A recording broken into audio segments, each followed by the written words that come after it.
David Crispin with the United States Marine Corps. Jacqueline Beam, 519th Military Intelligence, U.S. Army. Matthew Hernandez, United States Navy. Keith Claxton, United States Navy. Paul Portillo, United States Navy. Robert Griego, U.S. Navy, Operations Specialist.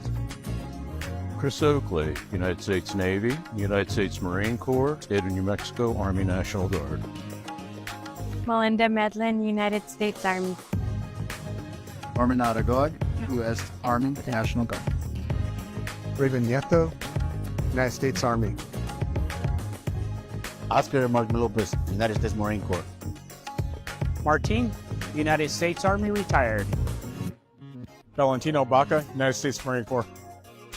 Jeff Folgate, United States Air Force. Kenneth Quintana, United States Army, and as well as New Mexico National Guard. Combined service, 24 years.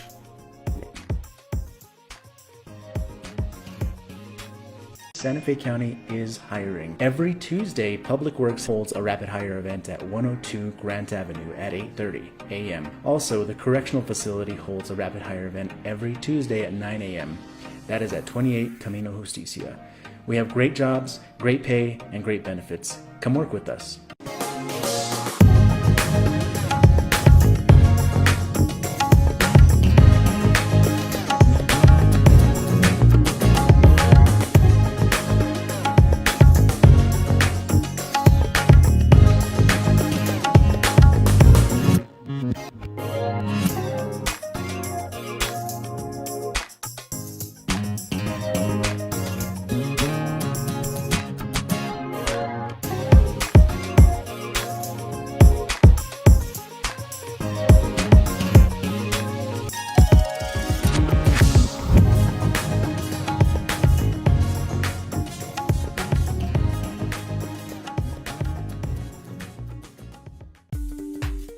Why do you work for Santa Fe County?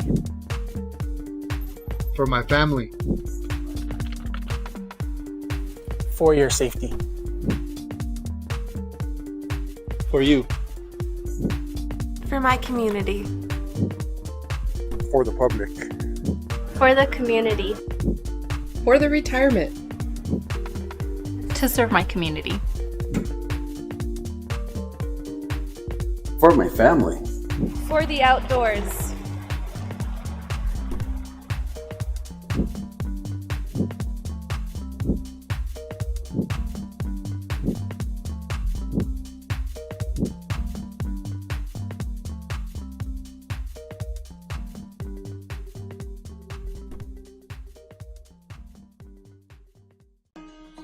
David Crispin with the United States Marine Corps. Jacqueline Beam, 519th Military Intelligence, U.S. Army. Matthew Hernandez, United States Navy. Keith Claxton, United States Navy. Paul Portillo, United States Navy. Robert Griego, U.S. Navy, Operations Specialist. Chris Oakley, United States Navy, United States Marine Corps, State of New Mexico Army National Guard. Melinda Medlin, United States Army. Norman Aragod, U.S. Army National Guard. Raven Nieto, United States Army. Oscar Martin Lopez, United States Marine Corps. Martin, United States Army, retired. Valentino Baca, United States Marine Corps. Jeff Folgate, United States Air Force. Kenneth Quintana, United States Army, and as well as New Mexico National Guard. Combined service, 24 years.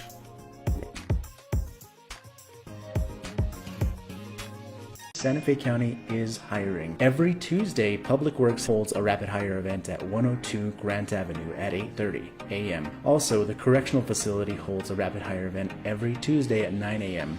That is at 28 Camino Justicia. We have great jobs, great pay, and great benefits. Come work with us.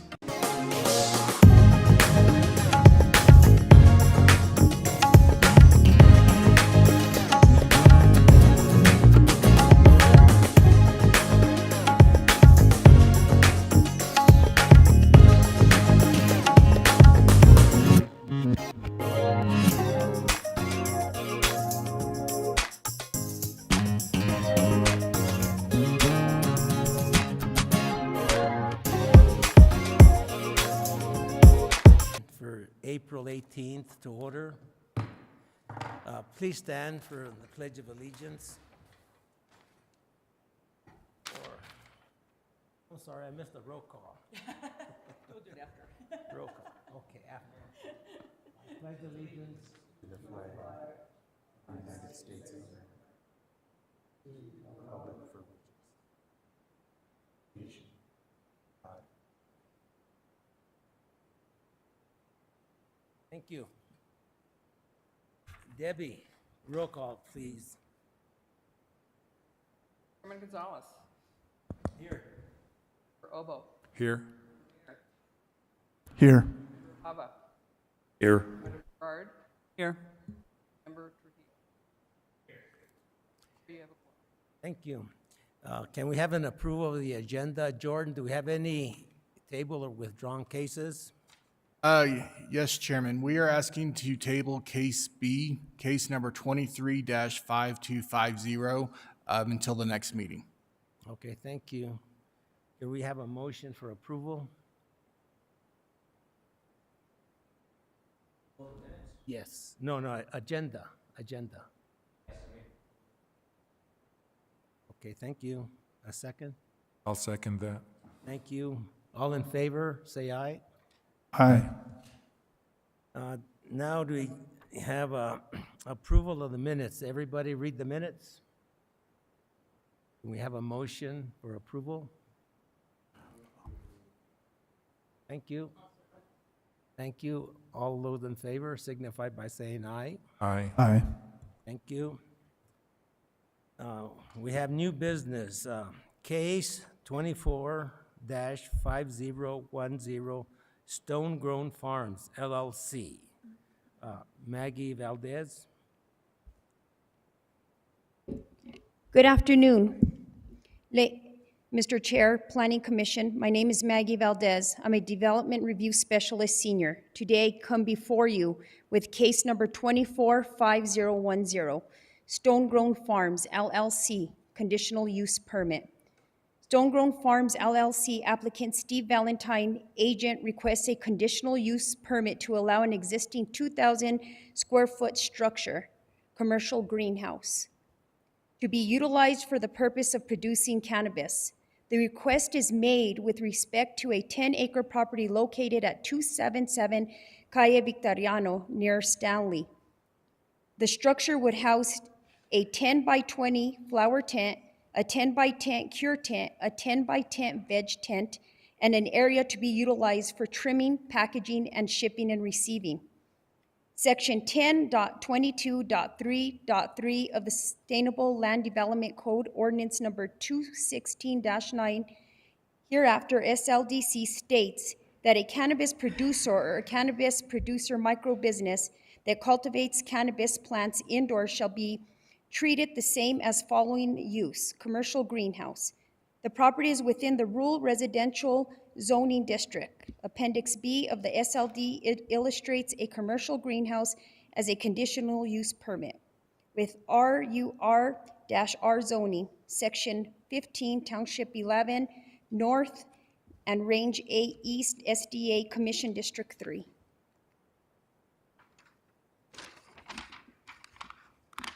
Summary.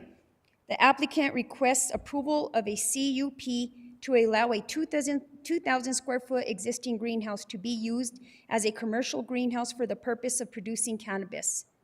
The existing greenhouse and the attached workshop were permitted for private use through permit number 20-155. The facility will be located on a 10-acre parcel of land. The applicant is required to abide by New Mexico Regulations and Licensing Department, RLD, regulating, permitting to licensing and operating the facility, including issues such as access, security, and monitoring by RLD. The applicant has obtained a New Mexico Cannabis Producers Microbusiness License, which allows a cannabis producer at a single licensed premises to process no more than 200 total mature cannabis plants at any one time. The applicant states that it is requesting approval of a conditional use permit to allow a 2,000 square foot structure that would house a 10 by 20 flower tent, a 10 by 10 cure tent, a 10 by 10 veg tent, and an area to be utilized for trimming, packaging, and shipping receiving the commercial greenhouse is for the purpose of producing cannabis flowers. The 10-acre property is within the rural residential area zoning district. The Cannabis Control Division is responsible for regulating the adult use marijuana program. Access to cannabis is through the state licensed cannabis business. In response to the CUP criteria, the applicant states the following. The applicant has addressed the CUP criteria and staff has responded to the applicant's comments.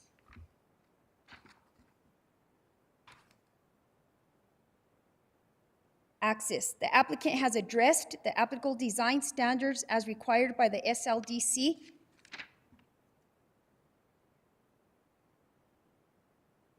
Building and Development Services.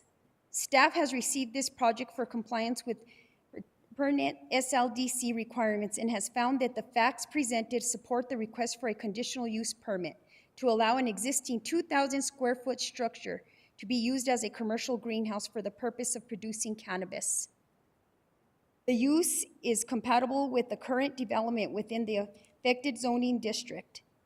The use will not impact adjacent land uses, and the application satisfies the submittal requirements set forth in SLDC, inclusive of the conditional use criteria set forth in Chapter 4, Section 4.9.65.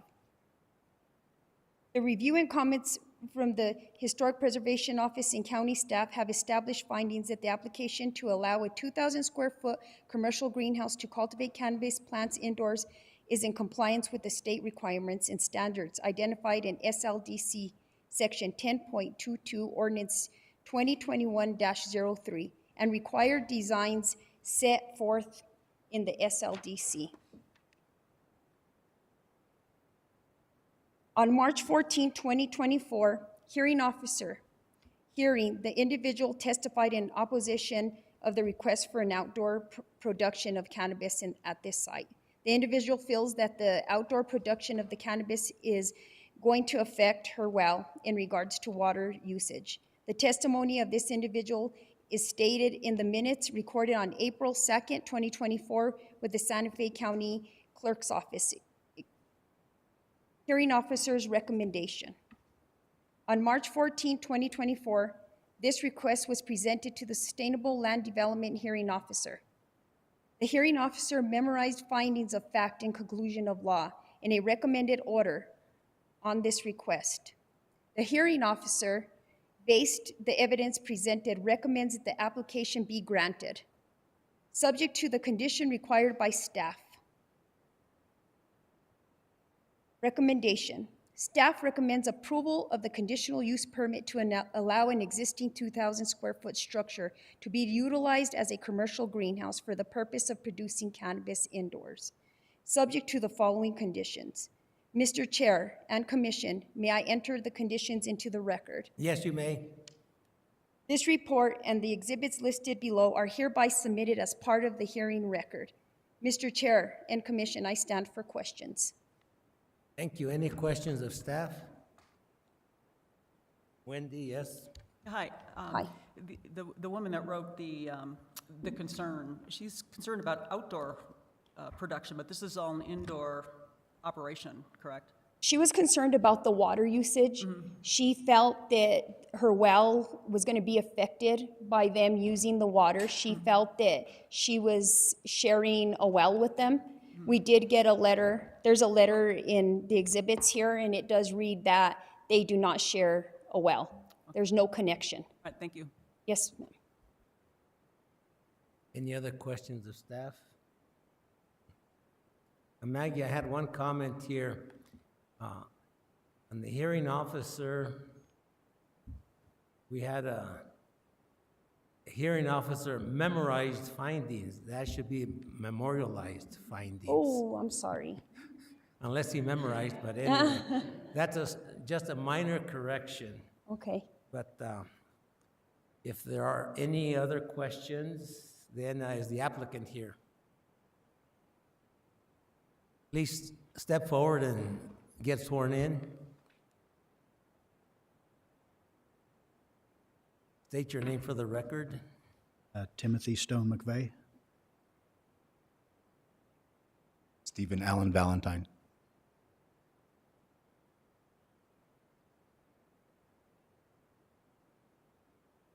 You may proceed. State your case. I didn't realize I was going to be Or speaking. make so I a didn't- statement, whatever you I want just to did, yeah, I tell didn't us. prepare anything. A we're- little louder, please. Sorry. We are going to be a very small micro operation.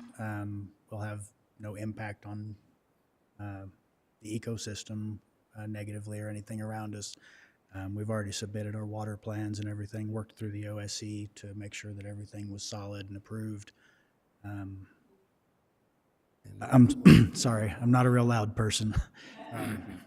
I'm not, like I said, I didn't really prepare anything to say, but if anybody has any questions, I'd be more than happy to answer. We have anything. questions of the applicant?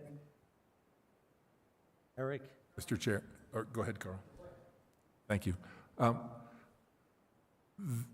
The greenhouse on the property is currently in operation. As I understand, it's an existing greenhouse. It isn't. It is existing, but it is not in operation. There's nothing growing in it now. So has there ever been any operations for this, or was this? Not for cannabis, no. So I'm just trying to understand, how was the existing greenhouse, how has it been used in its life? When I bought the property 2 years ago, almost 2 years ago, there was all this was existing, and the previous tenants, the owners, had built this greenhouse and the structure and everything, and they were growing vegetables and plants and trees, and they were homesteading essentially. Okay, so it has been in operation, understood. Thank you very much. Yes. Carl? Thank you, Mr. Chairman. Was your name Mr. Valentine? Yes. Oh, Mr. Valentine. So the well, there is a well currently on this property that's exclusively for this property, is that correct? Yes, sir, correct. And there's a residence on this property currently that uses that well? My residence, yes. Okay. And I'm looking at the well permit. So the well permit here says that it's leased water rights, and so Yes. the water for this well is leased? So, okay. So we leased, with approval of the OSE, the water rights while we're waiting for them to file for the finalization of the sale of the water rights. We're in the process of buying those water rights. We're actually expecting that deal to close this month, any day now, really, honestly. It's been almost a year. We've been waiting for the OSE to file it. They have approved the leased water rights pending the sale, which they have approved. They just haven't filed it, I guess, and how that works. Yeah, they've used it. They've done it for commercial cannabis use. And we've had them come out and Transferred those inspect rights. the well. We have split the lines for the residents and for the commercial operation. Both are metered separately, and we've been reporting both of those metered water results to the OSE for about the last 6 or 8 months. So if that kind of answers your question. Okay. And it says, most permits now that the state engineer issues are 1 acre-foot of water, and I think I saw that on here. Is that what you understand the water usage to be? We have the commercial rights to 1 acre, 1 acre-foot of water usage, yes, for our grow operation. So, it's interesting because I always hear, a micro business, and a micro business, if I understand correctly, is 200 plants or less, right? Is that correct? Yes, sir. Okay. So once you go over 200 plants, and it throws you into a different designation, and what would be the requirements to just relicensing or applying to get a larger license, or how does that work? I don't think we could do it at that address, could we? I don't. Because you would have to go into a commercial, and it's a whole nother. just a It's a CUP, whole nother so business. It's not. I think it's zoning. It's different with the CCD and the RLD as well. So we couldn't expand past this anyway on that property. Okay. Well, Mr. Chairman, I think, I know that the state engineer, they mark as 1 acre foot, and I think, there's it's metered. Is there, and you mentioned there's separate meters for different usage for the household and for the... Yes, the household is metered separately, and we report both meters to the OSE right now. We're required by the RLD to possess half of an acre foot of water rights for the micro business. So we acquired twice what we actually are required to have. Nobody would sell us a half an acre. Just so we had to buy a whole just so we're acre, so covered. that's why But- we have the whole acre. But, yeah. Okay. Mr. Chairman, thank you. Thank you. Any other questions? If not, I've got a couple of questions. I noticed in the statement that you have a 2,000 square foot greenhouse, and 400 square feet of that is used for different purposes, and you have 1,600 square feet for your growing. How is that going to work? Within the greenhouse, you have certain sections set aside. That's what I understood from the... Yes, so it's an indoor, basically an indoor facility. So there are different confinements for the different processes, for the vegetation process of the plants, and then as they move into a different area to be flowered, and then after they're harvested, it's put into a different confined area, a room, for the curing process, and then it comes out into the main area for trimming, processing, packaging. Does that answer your question? If you're talking about the 200 plants, but we're never going to get to 200 plants. Not in this. We're not planning on doing 200. You're not going to have 200 plants? We're not going to end up, No, we won't be able to okay, fit so- 200 plants in this building. Our license would allow for that, but the likelihood is that we will never What see about it. the seedlings? Where do you get your seedlings from? That is all in the, where do we get them from? Yeah, you grow your own seedlings, or where do you get? Yes, we have our own genetics that we buy from established genetic sources that are authorized by RLD, CCD. It's all linked through BioTrack and entered in Yeah, it's all, BioTrack inventory. it's very strictly controlled. But yeah, we start from seed, and then we will grow mother plants and those will be in the vegetation space, and we take clones, those goes onto a clone rack. Those clones grow up and get moved into a vegetation state, and they get moved into a flower tent. You seem to be knowledgeable about growing cannabis. Where did you get your experience from? Books. Books. Yeah, books. And And I've held a PPL with the state of New Mexico, a licensed PPL, since that program started back in 2012, I think. So I've been practicing for a long time. Well, thank you very much. This is a public hearing. Anyone from the public wishing to speak for or against this case? Anybody online, Jordan? Anybody want to come forward? If not, we will close the public hearing. Thank you very much. Yes, sir. Thank you. What are the wishes of the commission? Mr. Chairman, I do make a motion for a due pass or approval of case 24-5010 with the 4 conditions that are recommended by staff in the staff report 1 through 4. I'll second. Thank you. Those in favor signify by saying aye. Aye. Aye. Motion carries. Thank you very much. Now we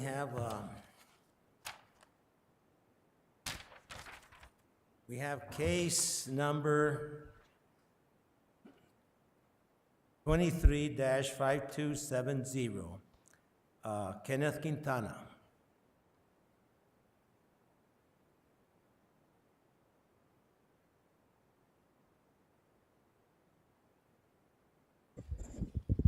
Good afternoon, Mr. Chair and Commissioners.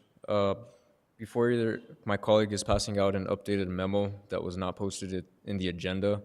The changes to this memo are in the conditions only, so that is being passed out at this time. Can we have a few minutes to review this? Yes, sir.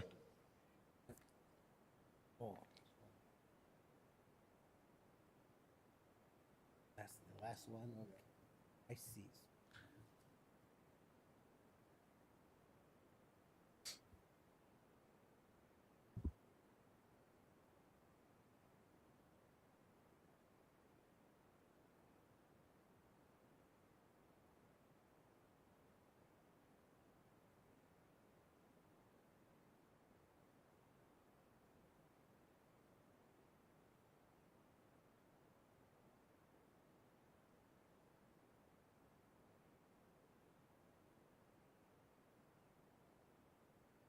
What you are also receiving is an additional letter of opposition and a letter of support.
Ready?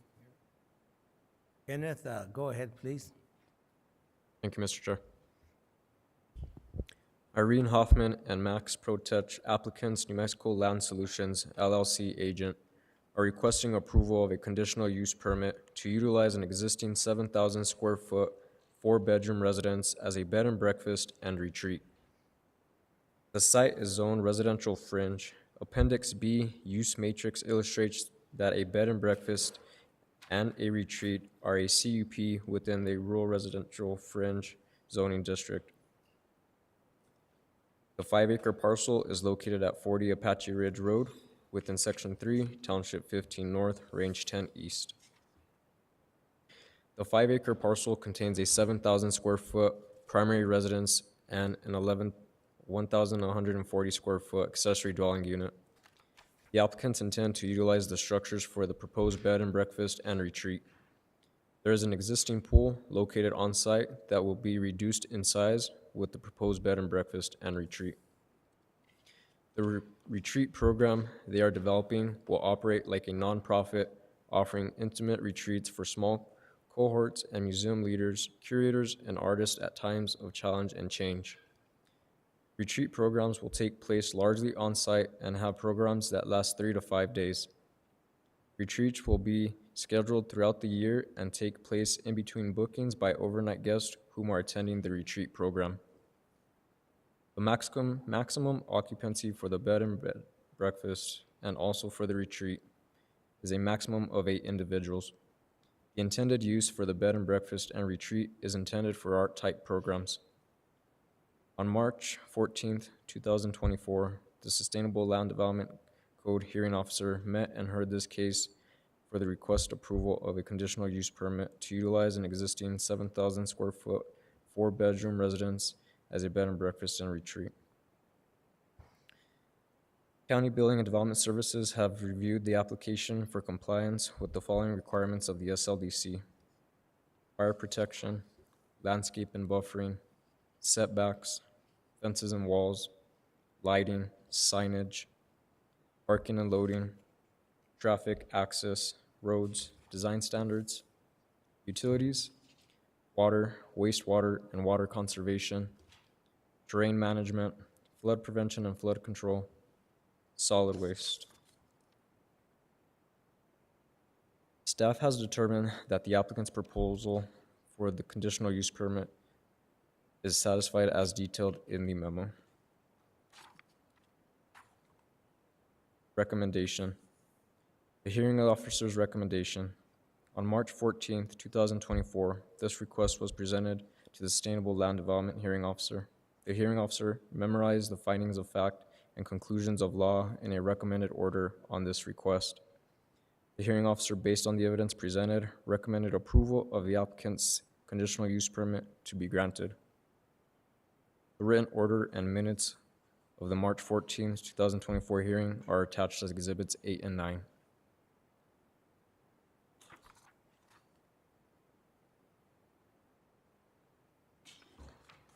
Staff has determined that the proposed bed and breakfast and retreat complies with the SLDC and recommends that the conditional use permit of Appendix B use matrix table, which establishes the criteria displayed as a conditional use permit and allows these uses subject to the following conditions. Staff recommends changing the wording on condition number 1, condition number 6, condition number 7, and with an addition of condition number 8 to read as follows. Condition number 1, the applicant shall re-permit the well for use with the new commercial operation as imposed by OSC conditions of approval. Santa Fe County business license will be issued upon compliance with OSC approval. Condition number 6, an occupancy limit of 8 guests per day and night shall be imposed. This shall be noted on the conditional use permit. Condition number 7, water use on this property shall be limited to 0.75 acre-feet per year. Water restriction covenant shall be signed and recorded with the conditional use permit. Condition number 8, occupancy for the bed and breakfast and retreat shall not exceed that of 274 days per calendar year. Mr. Chair, may I enter the remainder conditions into the record? Yes, you may. Thank you. Mr. Chair, prior to any questions being asked, Do we have any questions of staff? Eric? Mr. Chair, thank you. Do you know if the Office of State Engineer issuance of a commercial operation for a well requires consumption reporting to the OSC on a monthly or annual basis?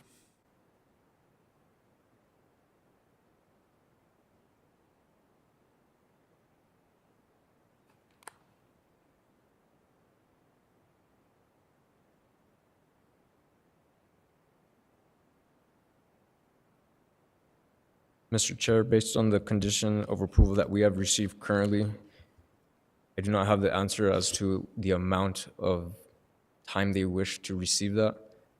Working with the applicant, they're in contact with OSC to establish that permit and what the requirements are going to be. So there will be reporting requirements likely, but we're unsure of how frequently those requirements are required?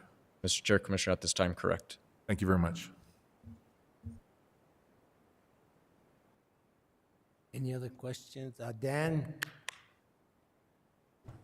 Thank you, Mr. Chair. Good evening. I just have 3 questions for clarification. Does the current property function in its entirety as a B&B as licensed? Mr. Chair, Commissioner, at this time, no. It is not in operation. Okay, so currently the property is not a B&B. Mr. Chair, Commissioner, no. Okay. Does following up on that is, if the conditional use permit is issued, does it preclude, well, actually, you've answered my question, because if the property is not being used as a B&B at this point, it's not licensed to be a B&B. So that issue here is a conditional use permit solely for the purposes as described in the staff report, this retreat kind of thing. Mr. Chair, Commissioner, that is correct. And that's limited to 8 people per day or evening. Mr. Chair, Commissioner, For the entire premises, whether it's in the ADU or accessory unit and the main house. And then, would you happen to know, under the Sustainable Land Development Code, if this was just a regular house and there was a family living there, is there a definition in the SLDC as to the limits to a size of a family? It's a very big house, so I'm wondering. Mr. Chair, Commissioner, there is no limit to the number of individuals that can live inside of a residence. So conceivably, you could have, as you do in Santa Fe, extended families with more than 8 people at any one given time with no limitations, because that's what single-family districts are for. Thank you. Thank you.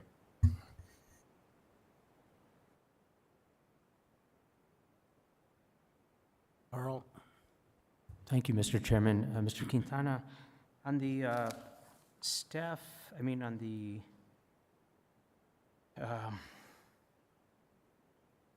where you have the conditions here, they talked about the applicant to re-permit for the use for commercial with OSE conditions of approval. And then on number 7, it says water restriction covenants shall be imposed. Who imposes those water restricting covenants? Is that the county, or is that the state engineer, or is that subdivision? Mr. Chair, Commissioner, that is a water restriction imposed by the county with the filing of the CUP. And Mr. Chairman, what is Mr. Quintana, what is that value? Do you know for that area? The value for the area? Yeah, the restriction, what is the amount of water? The restriction will be set to the 0.75, which was identified through the hydrology study provided. Okay, so if the state engineer's permit grants more, then they would have to follow the lesser, the county of the 0.75, is that correct? Mr. Chair, Commissioner, that is correct. And Mr. Chairman and Mr. Quintana, is that for indoor domestic use and outdoor irrigation as well, combined, total? Mr. Chair, Commissioner, for domestic purposes, through SLDC standards, it's a 1/4 acre foot. This would be for commercial purposes.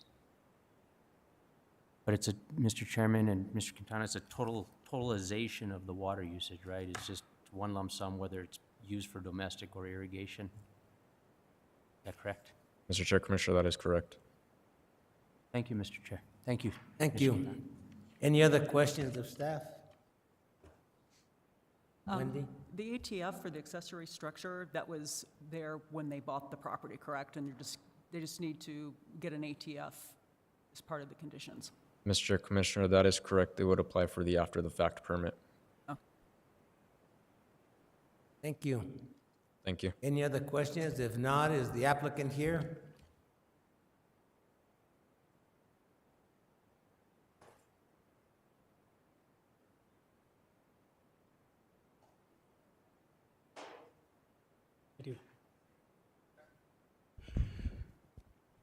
Mr. Chair, Commissioners, thank you. My name is Wayne Dalton, New Mexico Land Solutions, 915 Mercer Street, Santa Fe, New Mexico, 87505.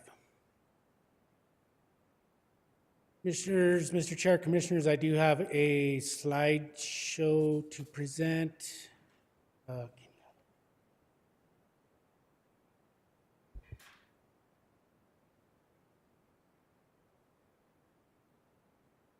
Mr. Chair, I'll go ahead. Okay, here we go.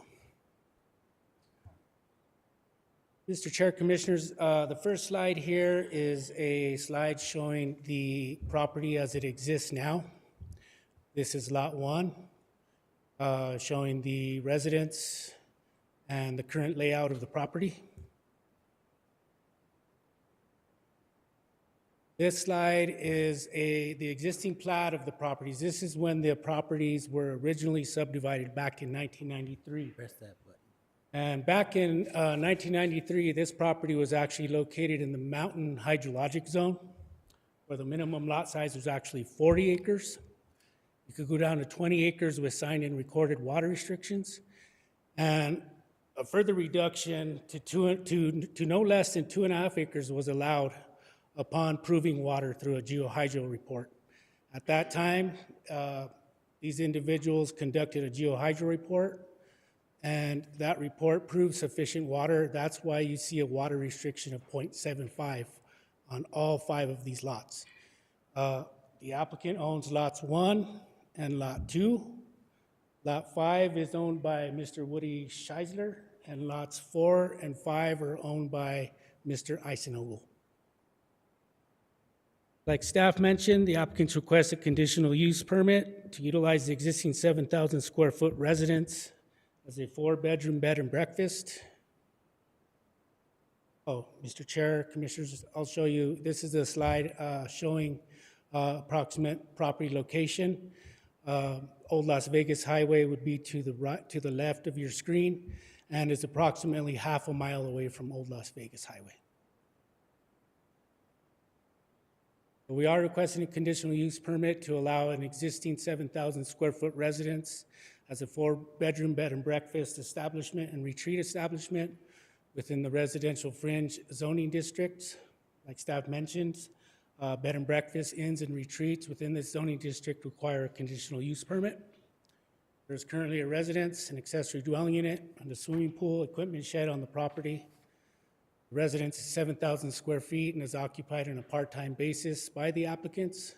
The accessory dwelling unit consists of 1,140 square feet, and the pool equipment shed is 594 square feet. Both the main residence and the ADU will be utilized for the proposed B&B and retreat establishment. Meals will be prepared by guests of the establishment, and no commercial kitchen is proposed.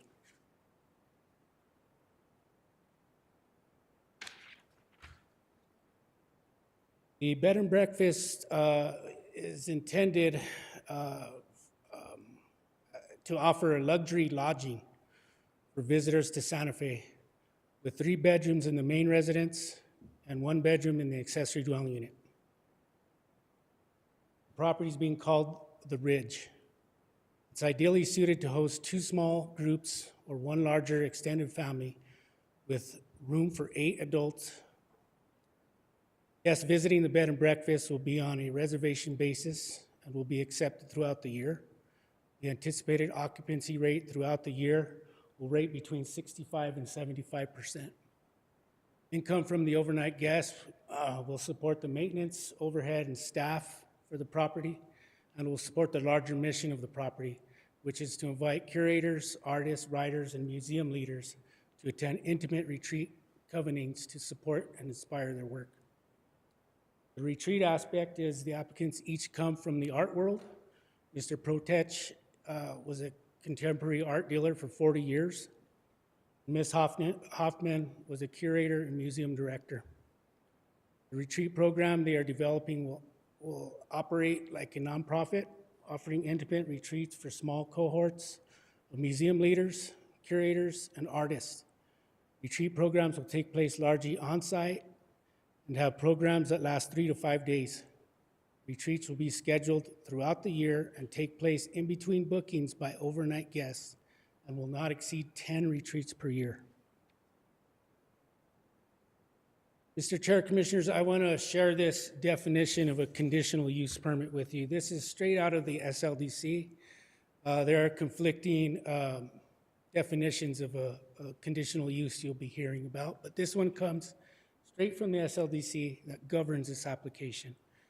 And it is a quasi-judicial discretionary approval of a conditional use that meets all conditions of the SLDC. Mr. Chair, Commissioners, I wanted to include this slide to outline the process of a short-term rental and a CUP. As you can see, the short-term rental process is pretty short. There's only 3 bullet points there. And it's also an administrative process. So if the applicant was to do an STR, we wouldn't be here today in front of you asking for a CUP. The applicant chose this process to be a good neighbor for one, and to be more transparent with the community and let them know what was going on, what the potential was for the property, and get their feedback. That's why the applicant chose to go through this conditional use process. And as you can see, it's, the process is quite lengthy compared to an STR. Mr. Chair, Commissioners, I want to go over some issues that you'll be hearing about and how we are addressing them. First one is water use. It's always a big issue. As per the state engineer, the water budget is in accordance with the OSC's water conservation and qualifications of water demands, utilizing 75 gallons per capita per day. And the water budget's calculation, which results in 0.61 acre feet, which is below the 0.75 acre foot water restriction currently on the property. There's been some talk about the swimming pool. There is an existing swimming pool on the property which is 45 by 21 by 9 feet deep and has a volume of 46,000 gallons.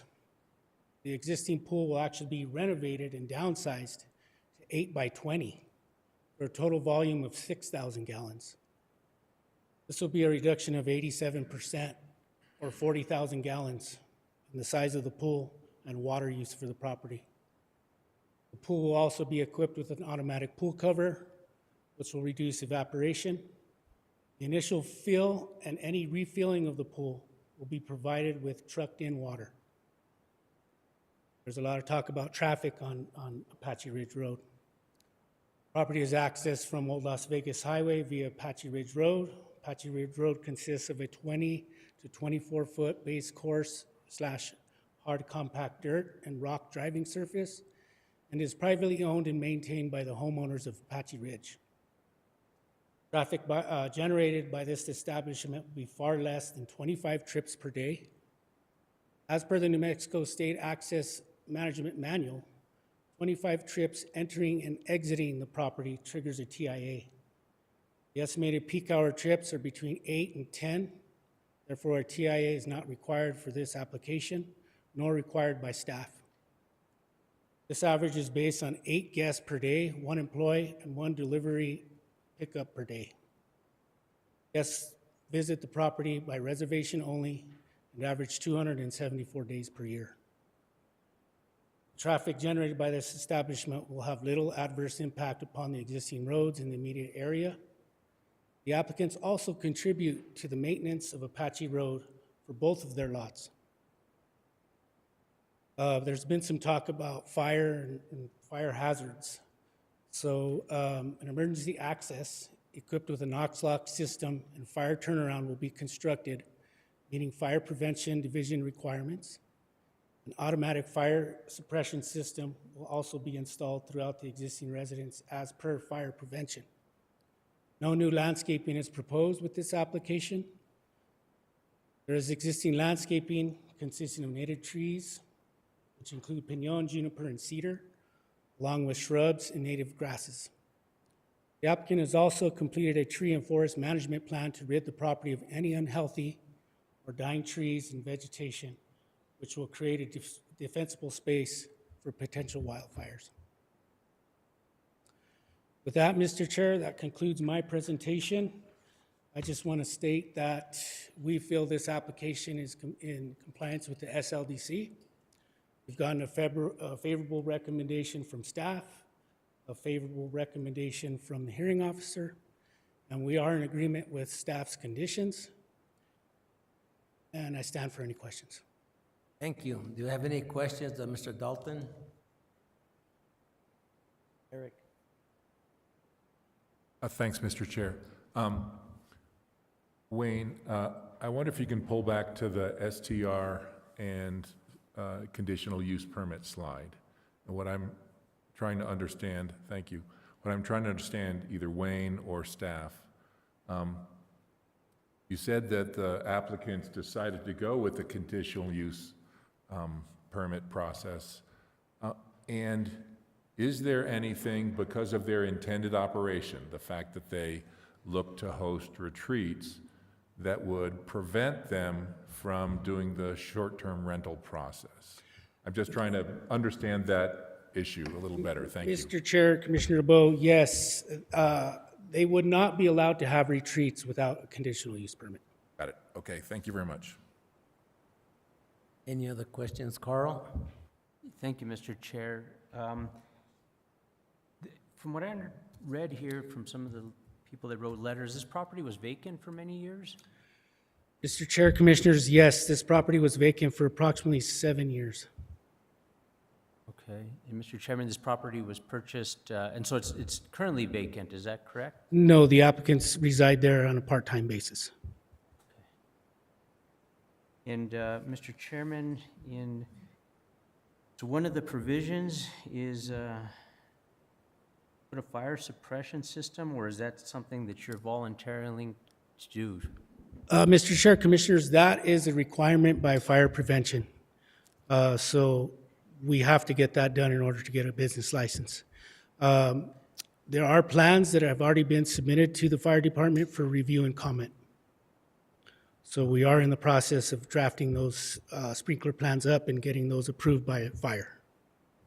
Okay, so Mr. Chairman, this is probably going to be an expensive process, right? This is putting them along the ceiling or having a water tank and all that? Mr. Chair, Commissioners, I don't know the cost of it, but it is pretty costly. Wendy?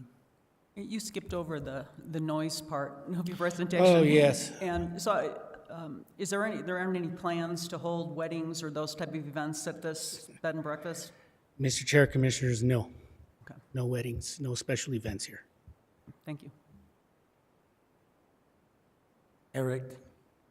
Thank you, Mr. Chair. It appears that folks are concerned about road maintenance, and this property is, what, a half mile in on a 1.5 or 2 mile road? I'm not sure exactly how long Apache Ridge Road is. And it's indicated that the applicants contribute to the road maintenance fund. Do you happen to know, is that a prorated basis? Road maintenance happens in many different ways in many different neighborhoods. Sometimes if you only go 1/10 of a mile, you pay on a prorated basis depending on those who run the full mile. Do you happen to know how that works, to make it fair and equitable? Mr. Chair, Commissioner Bo, as far as I know, they pay a flat fee, but the applicant would like to come up and speak, so maybe she can elaborate on that a little bit more. If not, I've got some questions. Wayne, how realistic is it that in 1993, the geohydrology was the law of the land, for development. And since then, they got away with that, went away with that. Now, how realistic is it that 0.75 is going to serve that property today?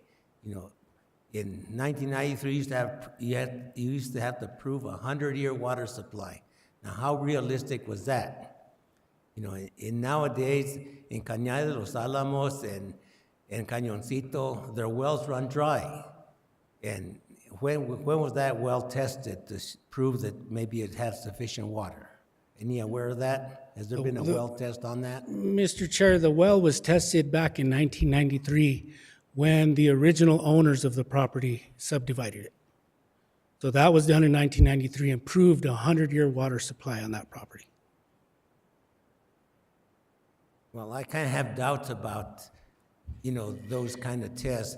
The other thing I had is the usage. Do they have an updated EID permit, a septic system permit? Mr. Chair, yes, they do have an updated septic permit. That septic permit was submitted to staff, The septic system has also been inspected, and some improvements have been made to the septic as well. To go back to the water use, the water budget was based off of the OSC recommendations, so that's where our water budget came from for this establishment.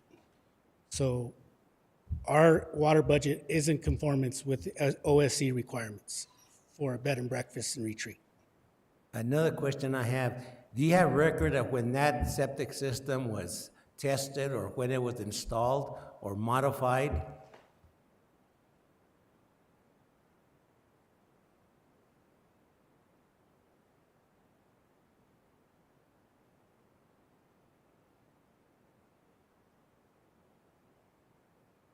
Mr. Chair, the updated liquid waste permit was issued on August 2nd of 2000. It was just recently inspected in October of last year. And do you have the specs on that system? Like, was it a 1,500 gallon tank or 1,200 gallon or a 1,000 gallon tank? Do they specify that? Mr. Chair, it's a 1,500 gallon tank. Okay, and that is for what usage per day does that say?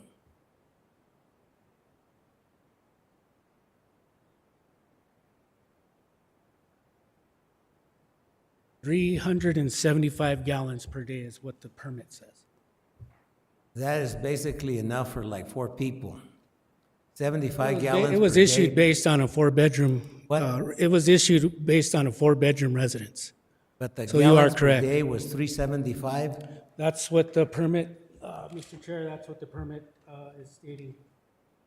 375 gallons per day. And Mr. Chair, I also want to state that this application was also sent to the Environment Department for review. Well, the new standards are 75 gallons per day, 2 people in the first bedroom, 2 people in the second bedroom, and 1 person in the third bedroom, and that is 375 gallons. So, you know, you're having 8 people per day there, and that should be almost like 600 or 700 gallons per day usage. You know, more than 375. So that septic system, I think, is pretty substandard for the usage. It should have more square footage of leach field. In that area, I think, is a lot of rock. It's very difficult to do septic systems there. But anyway, so I have doubts about that application, that permit. If it's 375, it's too small.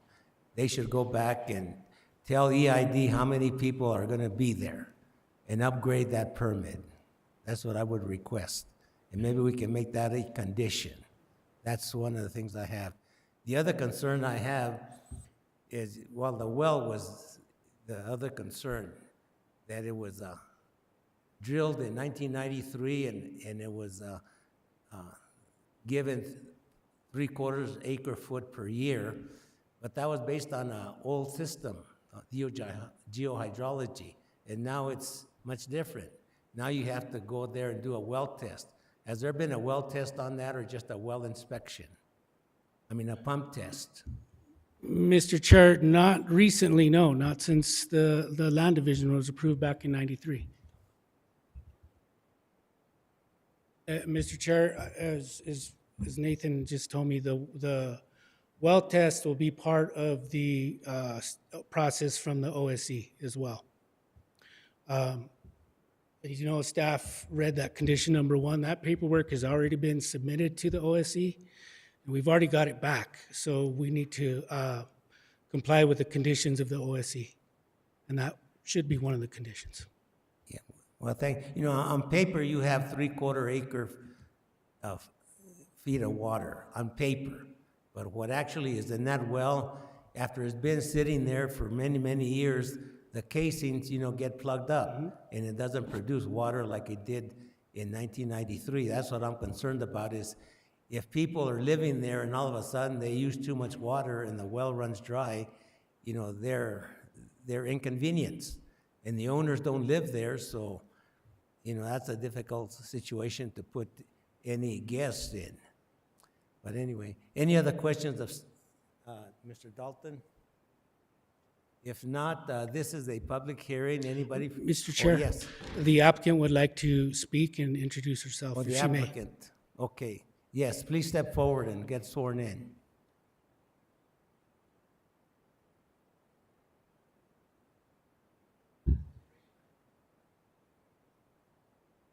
Yes.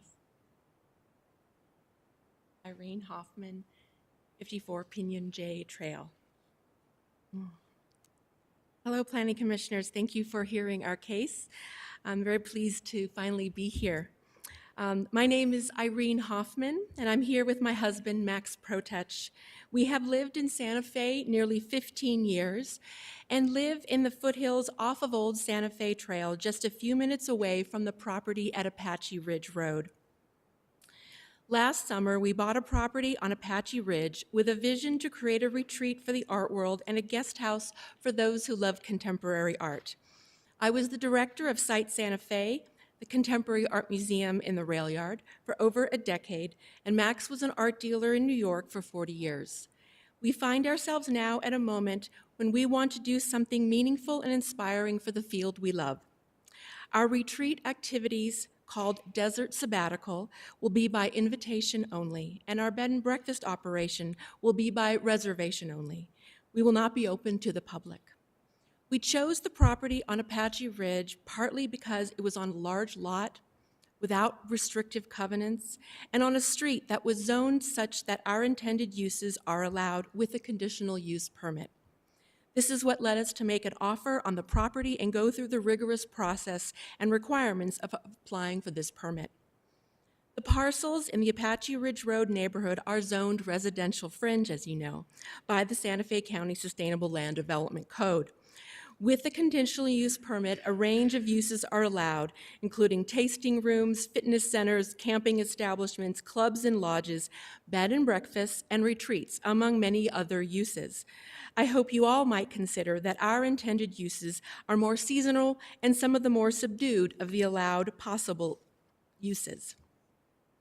Before we bought it, Apache Ridge Road was vacant, by some accounts for as long as 10 years. That's 10 years of minimal to no water usage, 10 years of quiet on the property, 10 years of no cars driving on the road to the property. And I get it, as neighbors, I'm sure it was nice to some degree. But you also had 10 years of a property increasingly a concern, a nuisance, and even a danger. When we bought the home, the house had suffered vandalism, appliances had been stolen out of it, there were many dead trees and dry brush, the house's infrastructure was in disrepair. It was a fire danger, a magnet for vandalism, and who knows what else. Today, the house is being repaired, the grounds are being cleared, the trees are being cared for, the house is secure, and with one of the conditions of the conditional use permit as discussed, it soon will have a sprinkler fire suppression system throughout the house. I hope you will agree that we are making the property safer for the neighborhood. Although a conditional use permit here in the county does not require the demonstration of benefit to the neighborhood, I hope this alone would be seen as a valued benefit nonetheless. Additionally, our bed and breakfast operation will contribute to the Lodgers Tax Fund that supports arts organizations all over Santa Fe, as well as contributing to the tax base through gross receipts taxes. Someone was going to buy 40 Apache Ridge Road. After 10 years and a full year on the market, Apache Ridge residents were going to get a new neighbor. And if not us, it could very likely have been a large family, as you mentioned. Maybe one with 2 generations, maybe with a few teenagers with lots of friends. The house is certainly large enough. The family would likely have several cars traveling down the road and back. They would likely hire a housekeeper, landscapers, a pool maintenance staff. They would have propane deliveries and hire an occasional handyman. They would have just as much activity at the house as we plan to, if not more, but would not be subject to any of the conditions and scrutiny that we willingly engage with here. The house we bought has 4 bedrooms. It had 4 when we bought it. It will have 4 bedrooms when we would begin to welcome guests. We are not adding any parking. We are not adding any square footage. 4 bedrooms is a home on the larger side, but there are many homes on Apache Ridge with 4 bedrooms, and maybe there's even some with more.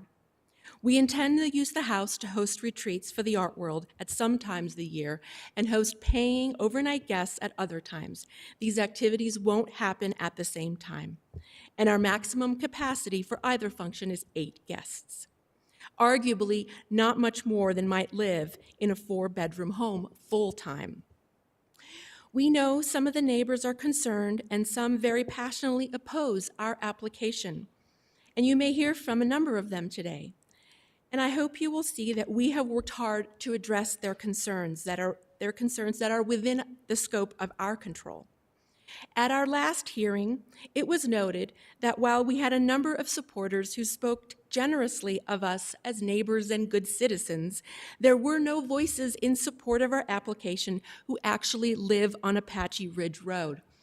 But this is not the case. In fact, there were a few neighbors who did write and submit letters last time in support of our application.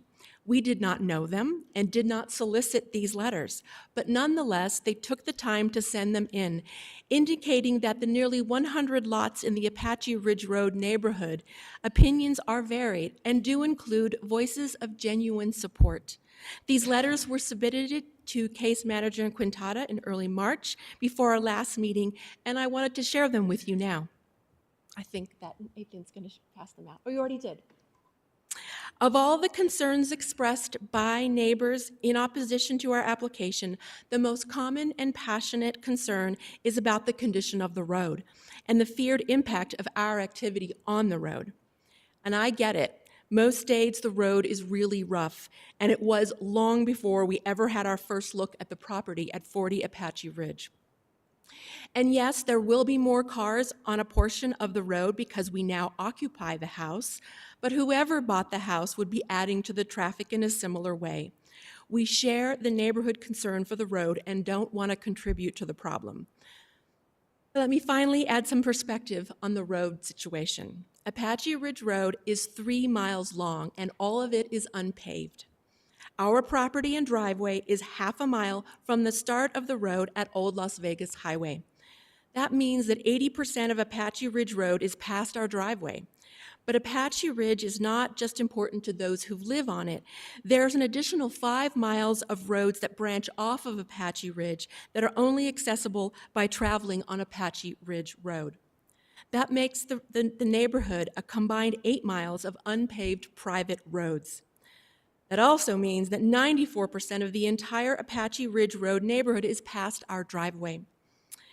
That means that I, our landscapers, our handyman, our visiting family last month, and any of our future guests will not drive on 94% of the roads in the Apache Ridge Road neighborhood.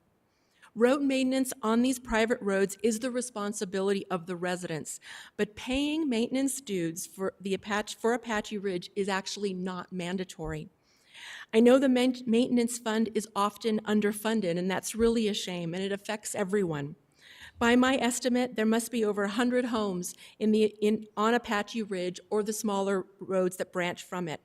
I was recently told that at best, only half of these residents paid road dues. We will be one of the owners who contribute annually into the fund. We did so last year, even though we bought the house 9 months into the year, and we have already done so again this year. Going forward, we will continue to pay road dues for 40 Apache Ridge and the vacant lot next door that we also own, 56 Apache Ridge. Thank you all again for your time. We hope you will look favorably on our application, and I welcome any of your remaining questions. Thank you. Any questions of the applicant? I don't have any questions. I just want to say thank you for that presentation. It was very nice. Eric? Of course, I have questions, Mr. Chair. Ms. Hoffman, I think you indicated that you are are renovating the home in its interior. Correct me if I'm wrong. You're kind of refreshing the appliances and, sprucing it up. And the chair mentioned his concern with water consumption and the kind of different levels of, what happened in the 90s is not what's currently happening. And I'm wondering if a replacement of the plumbing fixtures, the water-using appliances within the home, is something that is part of your current plan or something that you have done. It's the low-flow devices that are available are of much higher quality than they were back in the 90s. And so I'm wondering if that is part of your current plans, if you have done that to kind of bring the plumbing within the house to the current standard. Thank you. Yes, we have done already significant work on the plumbing in the house, including repairing a number of the pipes underneath the house, and doing some updating to, as you mentioned, to the shower heads and faucets. And just to talk a little bit about the renovation, lot of it is cosmetic on the one hand, and the other is the infrastructure, the electrical, the plumbing, the heating, all of that has new elements. I've got a couple of questions. One of the concerns I have is that how you're going to manage this property. You don't live on the property. You hire people to go there, and who's going to vet the people that want to rent your property? How is that going to happen? Well, as far as the retreat guests, they are all invited by me, and I have a whole group of advisors that have developed the sort of art portion of our project. And so all of those will be known people to us. In terms of overnight guests, we have, in addition to myself, we will also have a house manager who will be working with me on making sure that our guests are welcomed properly and everything is ready for them, and tending to any needs during their stay. So it's a pretty small operation in terms of the sort of number of visits with people that we don't know and the length of their stay. And so we do have staff that will be helping us. Oh, and I live close by, yes. What was that We again? live just about 10 minutes away. The other question I had, you said you have very few guests there, but I read in the report that you're going to have like 275 days of renters there. Is that- Potentially at the most. But that is not just the overnight paying guests. It's also the program that we're developing of retreats, where we're inviting artists and curators and writers to come for retreats that we have created. Do you have a minimum how many guests can stay there at any one time? A minimum? A minimum, like, do you rent this property for 2 people Sure. or 4 people? Sure. Absolutely. The accessory dwelling is an ideal space for 2 people. And It's the one other- of the bedrooms that that is a little bit larger, and it's a great space for 2 people to stay. The other things I have is the deficiencies you have in the septic system and the well. I think that those have to be tested. Somebody gave you a report on the septic system that is not adequate. That's not the way, it was supposed to be done. For 8 guests, you're supposed to have like 450 gallons usage per day. So that is one thing I would suggest that you go back and update that. Mr. Chair, yes, we understand where you're coming from on that, and we are in agreement to comply with any conditions imposed by the OSC and by the Environment Department regarding the well and the septic system. Okay, thank you. Thank you, Mrs. Hoffman. Thank you. This is a public, oh, Wendy, yes, one more question. I was just wondering if the paying guests that would come for reservation, is that to help offset the cost for the retreats? It is. Okay. It is. I come from a nonprofit world, and this steps into a more entrepreneurial way of thinking about how to fund a mission. Thank you. Thank you. This is a public hearing. Anybody from the public wishing to speak for or against this case, please step forward or raise your hand if you want to speak. Okay, how many more people want to speak? There's an audience there. Well, please step forward and all get sworn in, and then you can take your turn speaking.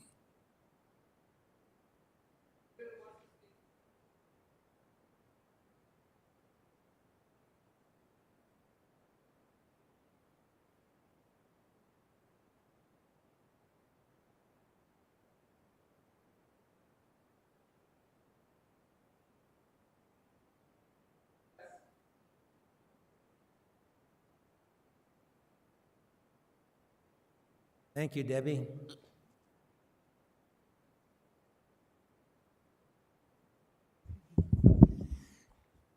Thank you. My name is Christopher Webster. My address is 54.5 Lincoln Avenue, Santa Fe. I understand that I'm under oath. I am a lifetime resident of Santa Fe and have spent the bulk of my adult life in the arts community in Santa Fe. And I'm here to speak in favor of what Irene Hoffman and Max Protesh wish to do with the retreat center on Apache Ridge.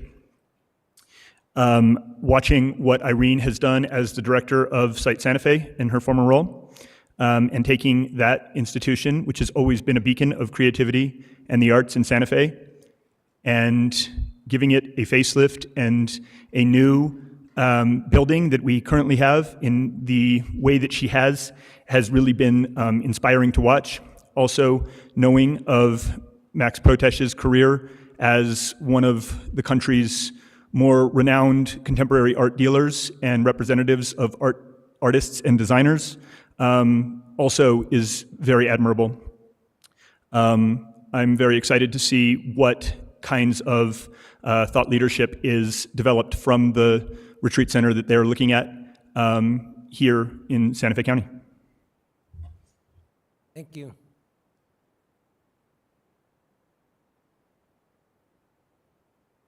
Next person, please step forward.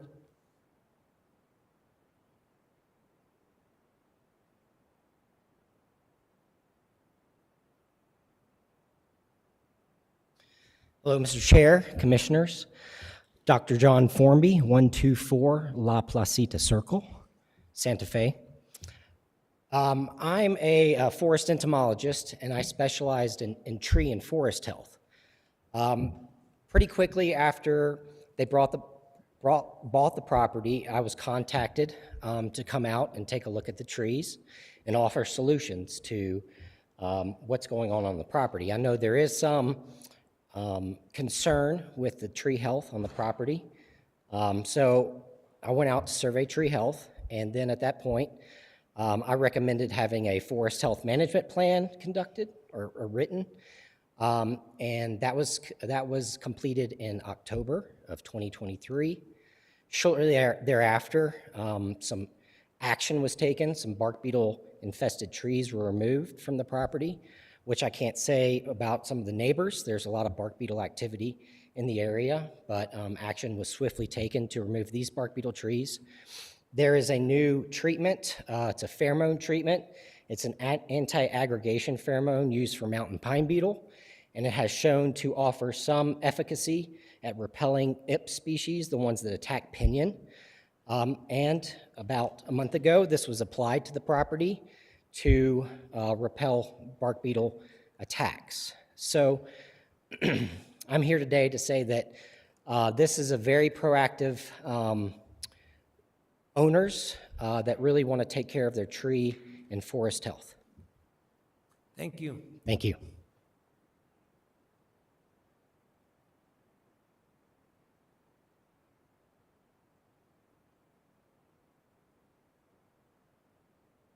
Hello, my name is Ilona Pachler, and I live at 1619 Caminito Monica in Santa Fe, 87501. And I know that I'm under oath, and I have my thing written down. I have been living in New Mexico for 34 years, and I'm a friend of Irene Hoffman's and Max Protech's. Since 1991, I have lived in El Rancho and Nambe. I have seen this place grow. I have seen people move into Santa Fe and move out a few years later. Max and Irene have been living here now for over a decade and have made Santa Fe truly their home. They care for this special land that we live on. They are aware of the New Mexico summers and winters. They're good stewards and take care of where they live. This new place that we are discussing today was approached by them with a lot of care as well. A lot of research has gone into the inside and outside of this property. All requirements that were necessary were fulfilled and more. Their care for their place goes well beyond just using it. It is meaningful to them to be there, to show others what a beautiful place Santa Fe is and educate them about our city and its surroundings. These shared interests will bring more understanding and better understanding of what makes our place so special. Changes cannot be stopped, but they can be done with care and kindness. And with Irene and Max, you have found neighbors that will do just that. I am sure you can find it in your heart to welcome them, just as they welcome you and have diligently been solving all requested requirements to fit into a place that is known for its hospitality and diversity. Thank you. Thank you.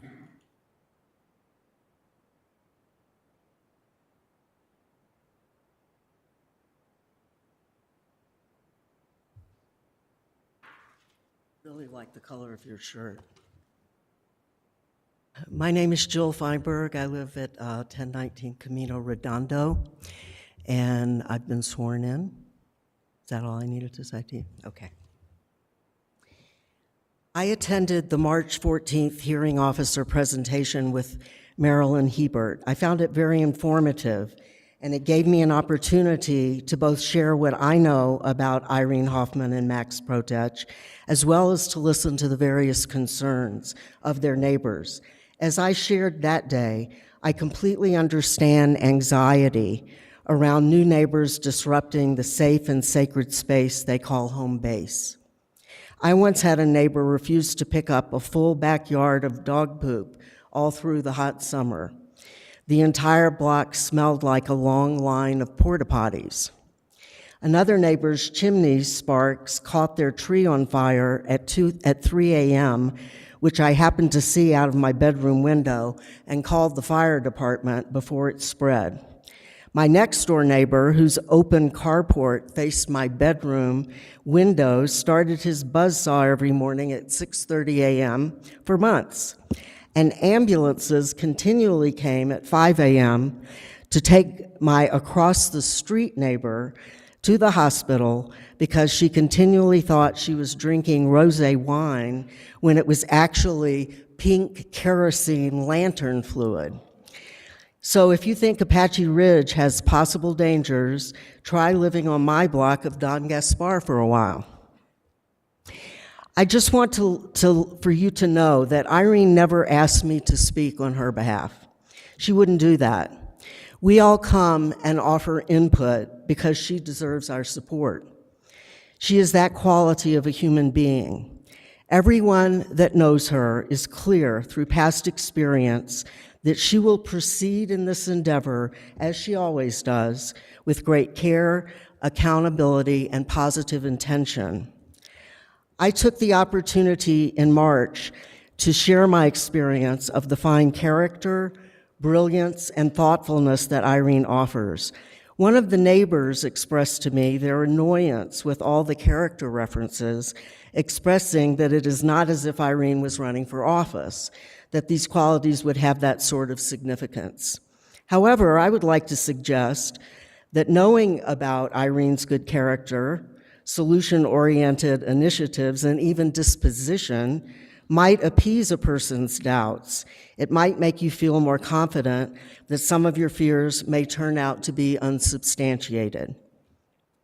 I heard clearly last gathering, as did Irene and Max, that the main worries were about the trees, the road usage and maintenance, fire concerns, and water usage. All are completely legitimate concerns. Santa Fe has grown considerably in the last 10 years, and all of us living here are distressed about these issues, no matter where we live in Santa Fe. But Irene and Max are not responsible for the Santa Fe expansion. All that any of us can do is be mindful, educated, and engaged around addressing these matters in our personal localities. Irene and Max began addressing every one of these issues from the moment they had interest in their Apache Ridge property. Experts were hired about the trees, you heard one today. Steps were immediately taken to lessen chances for potential fire and insects. Extensive research was explored. Existing policies, especially about the road, were investigated.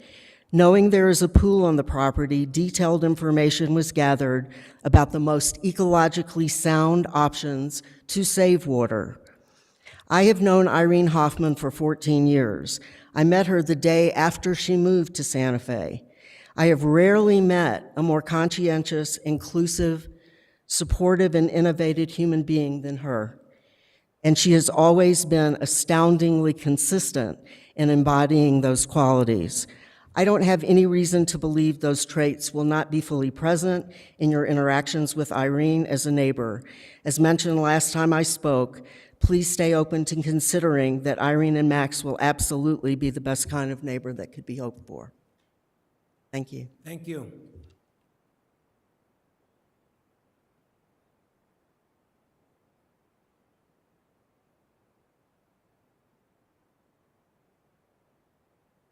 Good evening. My name is Bridget Morris. I live at 42 San Sebastian Road in Santa Fe, and I understand that I am under oath. I just want to be a voice of a neighbor. My house is directly across the arroyo, and I can see, if there were no trees, their property. And I just want to say I'm very much in support of Irene and Max's idea. I think it will bring a lot to the community, to that part of town. I think Santa Fe is a wonderful, wonderful place for creative people to enjoy. The land usage and the celebration of arts is what this is going to bring to our community, and that I think is very much in line with Santa Fe. So I support it. Thank you. Thank you.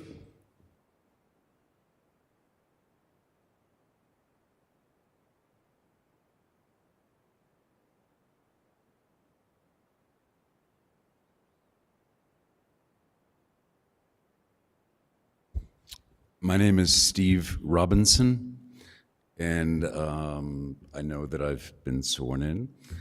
I'm an architect, and for the past 22 years, have been the president of the nonprofit which has been building the rail yard. I know that this proposal by Max and Irene falls within the zoning requirements on Apache Ridge. And I also know that they will be very, very, very positive stewards of that landscape. And I understand that change is often a serious concern. Change of land use, change of occupancy, change of residency, change of business. And I am totally confident that people who live on or near Apache Ridge will find that what Max and Irene are doing will be an improvement and a benefit to that part of the community. Thank you.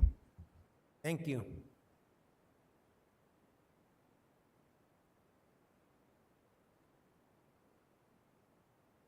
Jordan, do we have anybody online? No, sir, we do not.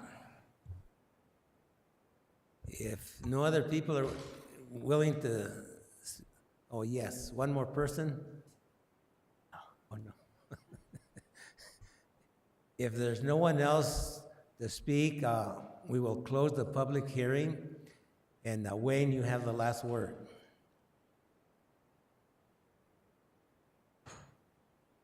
Any last comments, Wayne? Mr. Chair, just that, like I said before, this application is in compliance with the SLDC. Recommendation of approval from staff, recommendation of approval from the hearing officer. And like I said before, we do agree to comply with any conditions imposed by the OSC and by the Environment Department for the well and septic system. Thank you. Thank you. What are the wishes of the, Carl? Mr. Chairman, I do Discussion. I don't have any discussion other than I think this is a property that was vacant, and this is a great use moving forward of it, but I would like to make a motion. So, Mr. Chairman, with that said, I want to make a motion to approve this variance of case 22-52, conditional use permit of it's case 22-5270 with the conditions that the staff placed 1 through 7. I would like to exclude number 8, which states occupancy for B&B and retreat shall not exceed that of 274 days per calendar year. The reason for this is they're required to get a business license, and I don't think that the county can impose how many days they can operate in business if they can fall within the 0.75. Mr. Chairman, Commissioner, the reason that condition is on there is because anything over that, it's going to put them over their water budget of 0.75 acre feet. So, Mr. Chairman, we don't know that, though. I mean, Based on the water projections that they're giving us, they're at 0.61 acre feet per year, based on their projections. And so we included their number. We took the number of days that they're basing their numbers off of and put it into the condition. If in the report, it sits there and says that they based their water budget off of 274 days a year of being occupied. Okay, so Mr. Chairman and staff, if there's under that, can the language be changed so that they could continue to operate? If they did have another retreat coming, there would be no reason to have them closed down for that reason. I mean, you could change the condition and have it read that they can operate up until they hit the 0.75 acre feet per year. I'm not sure if that'd be favorable to them, though.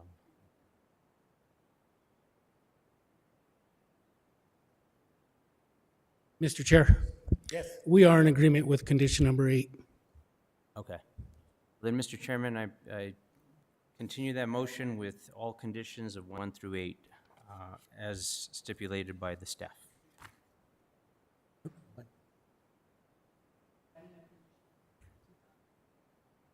Yes, I was going to mention that. Also, adding to your motion, I would like to make a requirement that they do water harvesting. It was suggested that they were going to do water harvesting, but I would like to make that a condition that they do water harvesting is required. And also the upgraded septic system and a well test on that. And Wayne said that they were willing to do that. So we have a motion and some conditions, and do we need a second? Well, I have Jeremy? I have a question. Can we include in that it's based off 8 people for the well and for the septic system? That it's based off of 8 people, the actual occupancy? Okay. You have to design a system where the maximum usage. You can't just say we're going to use for 4 people. They mentioned that there was going to be 8 people there, and you have to design a liquid waste system for the maximum usage. So that is what that requirement is for 8 people. Mr. Chairman, they did say they would comply with anything that the environmental department stated. So for us to put a condition that they have to upgrade it, if the environmental department states they don't have to, I think as a board, we don't, it's the environmental department's space to determine that. And then as far as the rainwater system or the cistern, that's typically, I think, and maybe staff will correct me if I'm wrong here, but that's for when you're constructing new. I don't think you can grandfather it back in for an existing structure. Well, let's Mr. Jordan answer that. So for the ATF permit for the accessory dwelling unit, we can require them to provide rain barrels for that heated square footage that's under 2,500 heated square feet. But typically we do not require a cistern for anything over 2,500 that has been grandfathered in or legal non-conforming. Well, the one concern I have is that they said that they were going to do water harvesting. That is one of the things that they mentioned. Mr. Chair, I don't recall us ever stating that we would do water harvesting. At the time the residence was constructed, water harvesting wasn't required. The applicants are interested in doing water harvesting at a later date, but not at this time right now. Okay, thank you. Let's see where we're at. We're waiting for a second. Mr. Chair, just before that, I believe that Carl read the wrong case number. I know this has taken a long time, but it's not 225270, it's 235270. So I just want to make sure that we've got that. Okay. Feels like 22. Do you have a question, Jeremy, or what was that? No, I just wanted to know if the OSC and the environmental department knew that there was a maximum of 8 people. That's what I'm trying to get clarification on.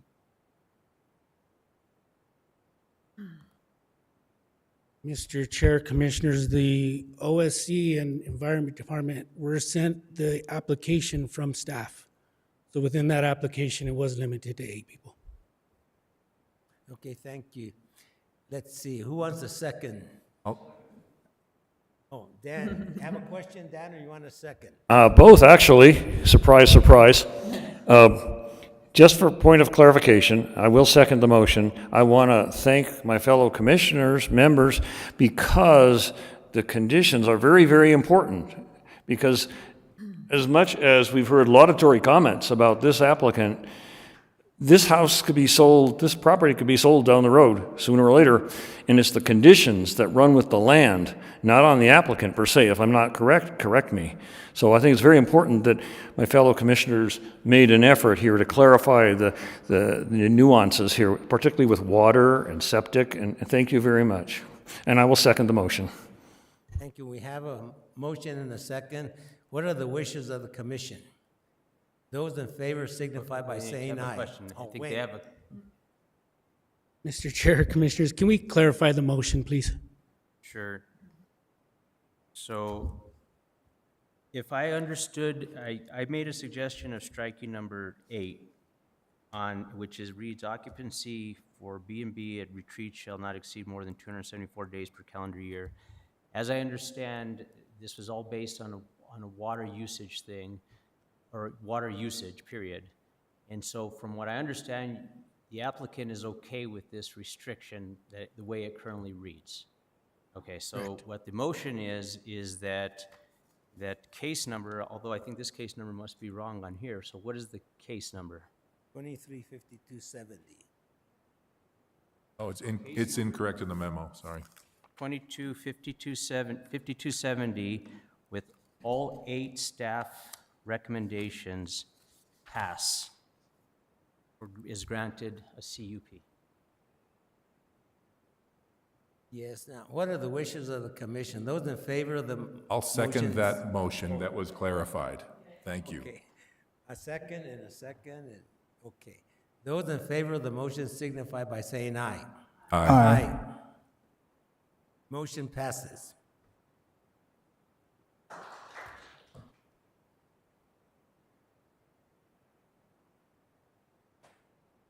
We're gonna get it right somewhere. 3 on here, 22 on there.